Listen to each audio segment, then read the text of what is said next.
खट्टी चीज़ों का परहेज़, और ये जो बाहर की चीज़ें,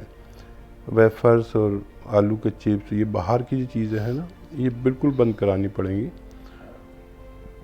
और एक नुस्खा जो आपको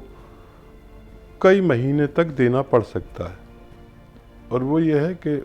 अलसी, सपिस्तान, उन्नाव और सहजन का गोंद, इन चारों चीज़ों को हम वज़न लेकर पाउडर बनाएं और आधा चम्मच सुबह, आधा चम्मच शाम गर्म पानी के साथ देना शुरू करें। चंद महीने अगर आप लगातार देंगे तो बच्चे को फ़ायदा मुमकिन है, बशर्ते खट्टी चीज़ों का और बाहर की चीज़ों का परहेज़ लाजिम है। ऐसे ही हकीम साहब के तजर्बे का फ़ायदा उठाने के लिए हमारे चैनल हकीम सुलेमान खान को सब्सक्राइब करें और बेल बटन को दबाना ना भूलें, ताकि हकीम साहब के घरेलू नुस्खों से ज़्यादा आप फ़ायदा उठा सकें।